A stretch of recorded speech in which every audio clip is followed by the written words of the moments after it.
Documento 190. Las apariciones morontiales de Jesús. 1. Los heraldos de la resurrección.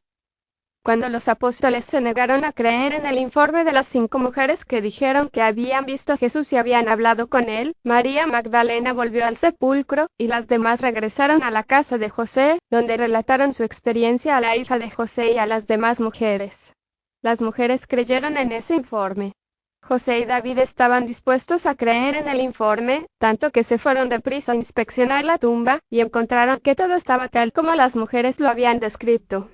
Fueron los últimos en ver así el sepulcro, porque el sumo sacerdote envió al capitán de los guardianes del templo a la tumba, a las 7:30, para llevarse los mantos fúnebres. El capitán los envolvió en la sábana de lino y los arrojó a un precipicio cercano. Desde la tumba, David y José fueron inmediatamente a la casa de Elías Marcos, donde conferenciaron con los 10 apóstoles en el aposento superior. David no quiso discutir con ellos, pero cuando se fue, dijo: Vosotros sois los apóstoles y deberíais comprender estas cosas.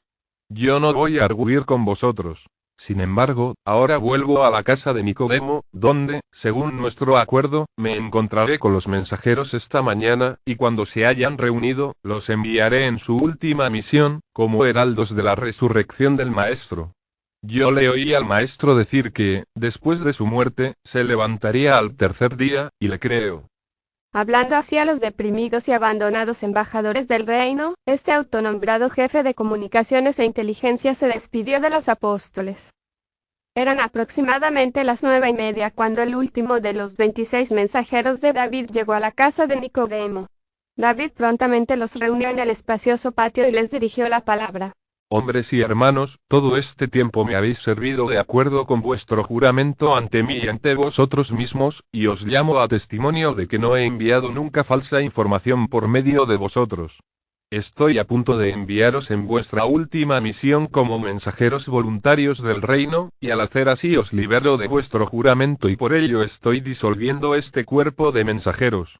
Hombres, yo os declaro que hemos terminado nuestra obra.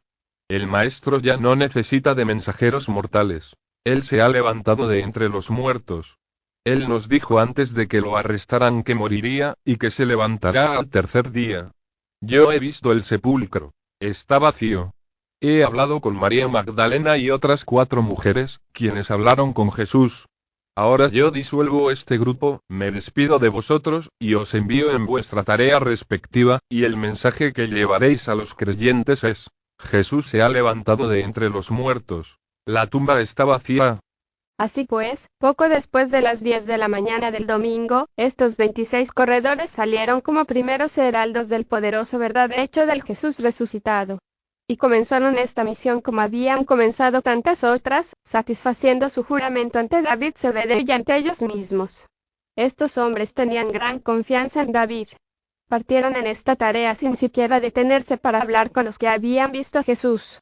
Creyeron en la palabra de David. La mayoría de ellos creía en lo que David les había dicho, y aun los que dudaban un tanto, llevaron el mensaje de la misma manera certera y rápida. Los apóstoles, el cuerpo espiritual del reino, están este día reunidos en el aposento superior, y allí manifiestan temor y expresan dudas, mientras que estos laicos, que representan el primer intento de socialización del Evangelio del Maestro de la Hermandad del Hombre, bajo las órdenes de su líder audaz y eficiente, salen para proclamar al Salvador resucitado de un mundo y de un universo. Y emprenden este servicio pletórico aún antes de que sus representantes elegidos estén dispuestos a creer en su palabra o a aceptar la prueba de los testigos. Estos 26 fueron despachados a la casa de Lázaro en Betanía, y a todos los centros de creyentes, desde Berseba en el sur hasta Damasco y Sidón en el norte, y desde Filadelfia en el este hasta Alejandría en el oeste. 2. La aparición de Jesús en Betanía. Mientras ellos buscaban a Santiago y antes de que lo encontraran, y mientras él estaba allí en el jardín cerca de la tumba, se apercibió de una presencia cercana, como si alguien le hubiera tocado el hombro. Y cuando se volvió para mirar, contempló la aparición gradual de una forma extraña a su lado. Estaba demasiado asombrado para poder hablar y demasiado asustado para huir. Entonces, la extraña forma habló diciendo: Santiago, he venido para llamarte al servicio del reino. Reúnete sinceramente con tus hermanos y sigue mis pasos. Cuando Santiago escuchó su nombre, supo que era su hermano mayor, Jesús, quien así le había hablado. Todos tenían mayores o menores dificultades en reconocer la forma morontial del maestro, pero pocos de ellos tenían problema alguno en reconocer su voz o en identificar de otra manera su encantadora personalidad cuando él se comunicaba con ellos. Cuando Santiago percibió que Jesús le estaba dirigiendo la palabra, quiso echarse a sus pies, exclamando: Padre mío y hermano mío. Pero Jesús le dijo que se pusiera de pie mientras él le hablaba. Caminaron por el jardín y conversaron casi 3 minutos. Hablaron de las experiencias de días pasados y pronosticaron los eventos del futuro cercano. Cuando se acercaron a la casa, Jesús dijo: Adiós, Santiago, hasta que os reciba a todos juntos. Santiago entró corriendo a la casa, mientras ellos lo buscaban en Betfagé, exclamando: Acabo de ver a Jesús, y de hablar con él. Yo conversé con él. No está muerto, ha resucitado. Se desapareció de ante mí, diciendo: Adiós, hasta que os reciba a todos juntos. Apenas acababa de hablar cuando retornó Judá, y volvió a relatar la experiencia de encontrar a Jesús en el jardín, para que le escuchara Judá. Todos ellos comenzaron a creer en la resurrección de Jesús. Santiago anunció seguidamente que no volvería a Galilea, y David exclamó: Ya no solo las emotivas mujeres lo ven, aún hombres de corazón fuerte han empezado a verlo. Espero verlo yo también. David no tuvo que esperar mucho, porque la cuarta aparición de Jesús ante una presencia mortal ocurrió poco antes de las 2 de la tarde en esta misma casa de Marta y María, cuando él apareció visiblemente ante su familia terrenal y sus amigos, 20 en total. El maestro apareció junto a la puerta de atrás, que estaba abierta, diciendo: Que la paz sea con vosotros. Salutaciones para los que estuvieron junto a mí en la carne, y hermandad para mis hermanas y hermanos en el reino del cielo. ¿Cómo pudisteis dudar? ¿Por qué habéis titubeado tanto antes de elegir seguir de todo corazón la luz de la verdad? Venid, por tanto, todos vosotros a la hermandad del Espíritu de la verdad en el reino del Padre. Cuando ellos se recuperaron de la primera impresión y del asombro y se le acercaron con la intención de abrazarlo, él desapareció de su vista. Todos querían correr a la ciudad para decir a los apóstoles incrédulos lo que había ocurrido, pero Santiago los detuvo. Tan solo se le permitió a María Magdalena volver a la casa de José. Santiago prohibió que ellos difundieran el hecho de esta visita morontial, debido a ciertas cosas que Jesús le había dicho mientras conversaba con él en el jardín. Pero Santiago nunca reveló nada más de la conversación que tuvo con el Maestro resucitado este día en la casa de Lázaro en Betanía. 3. En la casa de José. María Magdalena había vuelto de la casa de José unos pocos minutos antes de esta aparición. Por lo tanto, una vez que María hizo prometer a todas las mujeres que mantendrían el secreto, procedió a relatar lo que tan recientemente había sucedido mientras ella estaba con la familia de Jesús en Betanía. Estaban precisamente en el medio de este relato apasionante, cuando cayó sobre ellas un silencio súbito y solemne. Contemplaron entonces en su medio la forma enteramente visible del Jesús resucitado. Él las saludó diciendo: Que la paz sea con vosotras. En la comunidad del reino no habrá judíos ni gentiles, ricos ni pobres, libres ni esclavos, hombres ni mujeres. También sois llamadas a difundir la buena nueva de la liberación de la humanidad mediante el evangelio de la filiación con Dios en el reino del cielo. Id a todo el mundo proclamando este evangelio y confirmando a los creyentes en la fe del mismo. Mientras hacéis esto, no olvidéis ministrar a los enfermos y fortalecer a los que son de corazón débil y que se dejan dominar por el temor. Y estaré con vosotras siempre, aun hasta los confines de la tierra. Y cuando hubo hablado así, desapareció de su vista, mientras las mujeres caían de bruces y adoraban en silencio. 4. La aparición a los griegos. Alrededor de las 4:30, en la casa de un tal Flavio, el maestro hizo su sexta aparición morontial a unos 40 creyentes griegos allí reunidos. Mientras estaban ellos discutiendo los informes sobre la resurrección del maestro, él se manifestó en su medio, a pesar de que las puertas estaban cerradas con seguro, y les habló diciendo: Que la paz sea con vosotros. Aunque el Hijo del Hombre apareció en la tierra entre los judíos, él vino para ministrar a todos los hombres. En el reino de mi Padre no habrá ni judíos ni gentiles. Seréis todos hermanos los hijos de Dios. Id pues al mundo, proclamando este evangelio de salvación, así como lo habéis recibido de los embajadores del reino, y yo os recibiré en la comunión de la hermandad de los hijos de la fe y de la verdad del Padre. Cuando así les habló, se despidió, y no le volvieron a ver.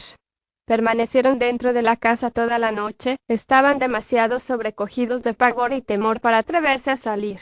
Tampoco durmieron estos griegos esa noche. Permanecieron despiertos, discutiendo estas cosas y esperando a que el maestro los pudiera visitar nuevamente. En este grupo estaban muchos de los griegos que se encontraban en Getsemaní cuando los soldados arrestaron a Jesús después de que Judas le traicionó con un beso. 5. La caminata con los dos hermanos. En Emaús, a unos 11 kilómetros al oeste de Jerusalén, vivían dos hermanos, pastores, que habían pasado la semana de Pascua en Jerusalén asistiendo a los sacrificios, ceremonias y festividades.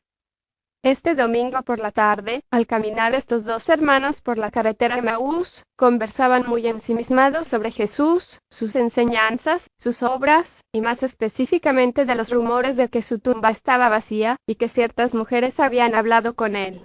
Cleofas estaba casi decidido a creer en estos informes, pero Jacobo insistió en que se trataba probablemente de un engaño. Mientras así discutían y debatían camino a su casa, la manifestación morontial de Jesús, su séptima aparición, apareció caminando a su lado. Cleofas había escuchado muchas veces las enseñanzas de Jesús y había comido con él en las casas de los creyentes de Jerusalén en varias ocasiones, pero no reconoció al maestro aun cuando éste le habló libremente. Después de caminar un corto camino con ellos, Jesús dijo: ¿Cuáles son las palabras que estabais intercambiando con tanta intensidad al acercarme yo? Cuando Jesús hubo hablado, se detuvieron y le miraron con triste sorpresa. Dijo Cleofas: ¿Es posible que tú vivas en Jerusalén y no sepas de las cosas que han ocurrido recientemente? Entonces preguntó el maestro. ¿Qué cosas? Cleofas replicó: Si tú no sabes de estos asuntos, eres el único en Jerusalén que no ha oído estos rumores sobre Jesús de Nazaret, que era un profeta poderoso de palabra y de hecho ante Dios y todo el pueblo. Los altos sacerdotes y nuestros líderes lo entregaron a los romanos y demandaron que se le crucificara. Ahora pues, muchos de nosotros teníamos la esperanza de que él fuera el que liberaría a Israel del yugo de los gentiles. Pero eso no es todo. Hoy es el tercer día desde que fue crucificado, y unas mujeres este día nos asombraron declarando que muy temprano esta mañana fueron a su tumba y la encontraron vacía. Y estas mismas mujeres insisten que ellas han hablado con este hombre. Sostienen que ha resucitado de entre los muertos. Cuando las mujeres informaron de esto a los hombres, dos de sus apóstoles corrieron a la tumba y del mismo modo la encontraron vacía. Y aquí Jacobo interrumpió a su hermano para decir: Pero no vieron a Jesús. Mientras seguían caminando, Jesús les dijo: ¿Cuán lentos sois en comprender la verdad? Cuando me decís que estáis discutiendo las enseñanzas y las obras de este hombre, tal vez yo os pueda esclarecer, puesto que estoy más que familiarizado con estas enseñanzas. ¿Acaso no recordáis que este Jesús siempre enseñó que su reino no era de este mundo, y que todos los hombres, siendo hijos de Dios, debían encontrar la libertad y la emancipación en el regocijo espiritual de ser miembros de la hermandad del servicio amante en este nuevo reino de la verdad del amor del Padre Celestial? ¿Acaso no recordáis cómo este Hijo del Hombre proclamó la salvación de Dios para todos los hombres, ministrando a los enfermos y afligidos y liberando a los que estaban encadenados por el temor y esclavizados por el mal? ¿Acaso no sabéis que este hombre de Nazaret dijo a sus discípulos que él debía ir a Jerusalén, ser entregado a sus enemigos, quienes lo pondrían a muerte, y que luego resucitaría al tercer día? ¿Acaso no habéis escuchado esto? ¿Y no habéis leído nunca en las Escrituras sobre este día de salvación de judíos y gentiles, donde dice que en él todas las familias de la tierra serán benditas? Que él oirá el llanto de los necesitados y salvará el alma de los pobres que lo busquen. Que todas las naciones lo llamarán bendito. Que ese libertador será como la sombra de una gran roca sobre una tierra cansada. Que alimentará al rebaño como un buen pastor, juntando a las ovejas en sus brazos y llevándolas tiernamente en su regazo. Que abrirá los ojos de los que son ciegos espiritualmente y que traerá a los prisioneros de la desesperación a la plena libertad y luz. Que todos los que están sentados en las tinieblas, verán la gran luz de la salvación eterna. Que Él vendará a los quebrantados de corazón, publicará libertad a los cautivos del pecado, y abrirá la prisión de los que están esclavizados por el temor y encadenados por el mal.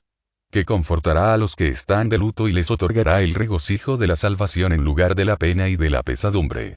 Que será el deseo de todas las naciones y la felicidad eterna de los que buscan la rectitud. Que este Hijo de la verdad y de la rectitud se elevará en el mundo con luz curativa y poder salvador. Incluso que salvará a su pueblo de sus pecados. Que realmente buscará y salvará a los que se han descarriado. Que no destruirá a los débiles sino que ministrará salvación a todos los que tienen hambre y sed de rectitud. Que los que crean en Él tendrán vida eterna. Que Él derramará su espíritu sobre toda la carne, y que este espíritu de la verdad será en cada creyente un manantial de agua, que llegará hasta la vida eterna. ¿Acaso no comprendisteis cuán grande era el evangelio del reino que os entregó este hombre? ¿No percibís acaso cuán grande es la salvación que os ha llegado? A estas alturas, habían llegado cerca de la aldea donde vivían los dos hermanos. Los dos hombres no habían hablado palabra alguna desde que Jesús empezó a enseñarles mientras caminaban por el camino. Pronto llegaron frente a su humilde morada, y Jesús estaba a punto de despedirse de ellos, para proseguir su camino, pero lo instaron a que entrara y morara con ellos. Insistieron que era casi de noche y que se quedara con ellos. Finalmente Jesús consintió, y muy poco después entraron en la casa, y se sentaron a comer. Le dieron el pan para que lo bendijera, y al empezar él a romperlo para compartirlo con ellos, se les abrieron los ojos y Cleofas reconoció que su huésped era el maestro mismo. Y cuando dijo, Es el maestro. el Jesús morontial desapareció de su vista. Entonces se dijeron uno al otro, Con razón nuestro corazón nos ardía en el pecho mientras él nos hablaba al caminar por la carretera. Y mientras abría para nosotros la puerta de la comprensión de las enseñanzas de las Escrituras. no comieron. Habían visto al maestro morontial, y salieron corriendo de la casa, dándose prisa en dirección a Jerusalén para difundir la buena nueva del Salvador resucitado. Aproximadamente a las 9 de esa noche y justo antes de que el maestro apareciera a los 10, estos dos hermanos excitados se abalanzaron sobre los apóstoles en el aposento superior, declarando que habían visto a Jesús y habían hablado con él. Y les dijeron todo lo que Jesús les había dicho a ellos, y como ellos no discernieron quién era él hasta el momento en que rompió el pan.